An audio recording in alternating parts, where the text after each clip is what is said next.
Let's also get you all the latest updates on the Ghaziabad assault case. You're seeing an all-out political war after Uttar Pradesh police booked Twitter along with several journalists and Congress leaders. Now a BJP MLA from Loni, where the alleged incident took place, Nand Kishore Gurjar, has lodged a complaint seeking that cases be registered against MPs like Rahul Gandhi and Asaduddin Owaisi, alleging that their tweets on the incident were aimed at disrupting communal harmony. Referring to the assailants, Rahul Gandhi had tweeted that true devotees of Lord Ram will not indulge in such a shameful assault. On the other hand, you had Owaisi, who had reacted and termed these assailants as Hindutva goons. Remember that the UP police has already filed an FIR with regards to the spreading of misinformation in which Twitter and several journalists as well have been named. उन्हें मारा, तकरीबन 2-2.5 घंटे उन्हें बंद रखा, 7-7:30 बजे उन्हें छोड़ा वहाँ से। हाँ, उनकी वहाँ दाढ़ी काटी गई। वो एक वीडियो वायरल भी हो रहा है। उस वीडियो में क्लियर दिख रहा है कौन अपराधी है कौन नहीं है। और उसी वीडियो के आधार पर मैं प्रशासन से और क्या नाम है प्रशासन से और समाज से ये अपील करना चाहता हूँ कि मेरे वालिद को इंसाफ मिले, इसमें जो भी दोषी है उसे सज़ा मिले।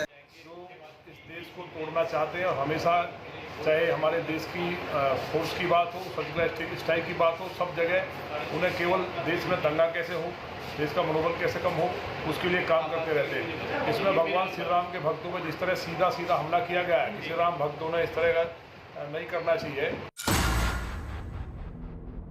One video, multiple versions on exactly what happened. This incident of an old man being assaulted in Ghaziabad near Delhi has led to an ugly showdown. The UP police has accused several journalists and Congress leaders of spreading fake news and giving the crime over rivalry a communal twist to spread disharmony. So here's the first narrative that was peddled on social media. Several handles claimed the victim was assaulted and made to chant Jai Shri Ram. Several journalists, a prominent fact-checker and Congress leaders on Twitter expressed outrage and backed these unverified claims, prompting the UP police to launch a probe. The journalists, Congress netas and Twitter itself has now been booked.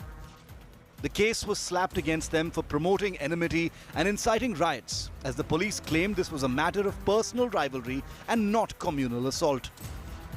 Twitter has been named in the FIR.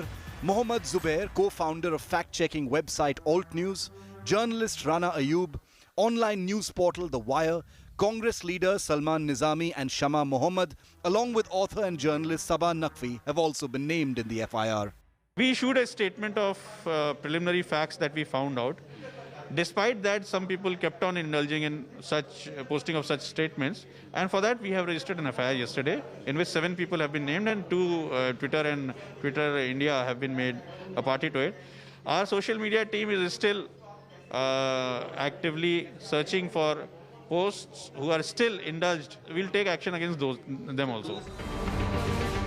The incident has also sparked a political face-off after this tweet by Rahul Gandhi, to which UP Chief Minister Yogi Adityanath hit back hard.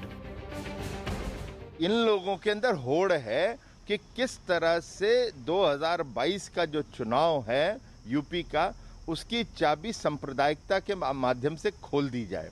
लेकिन Bharatiya Janata party और योगी जी की जो सरकार है, उसका वो प्रतिबद्ध है कि 4.5 साल में कम्युनल या सांप्रदायिक माहौल होने नहीं दिया और ना होने देंगे। निर्दयता, निर्ममता और सारे बंधनों को तोड़ते हुए जिस तरह हुई ये घटना, ये दर्शाता है कि कानून का राज उत्तर प्रदेश में नहीं। इस देश के अंदर सभी जानते हैं कि जाति धर्म की राजनीति कौन करता है। कि उत्तर प्रदेश के अंदर में कोई व्यक्ति चाहे किसी भी जाति धर्म का हो, उसकी सुरक्षा करना सरकार की जिम्मेदारी होती है और उसका लॉ एंड ऑर्डर मेंटेन करना भी सरकार की जिम्मेदारी होती है। सरकार अपनी जिम्मेदारी से नहीं भाग सकती, ये तय है। So what's the truth behind the Ghaziabad assault case? The police claim this is a video of personal rivalry, but what about this video? Was he coerced into saying this after the fact, or is there something else at play? With Ashutosh Mishra in Ghaziabad, Bureau Report, India Today.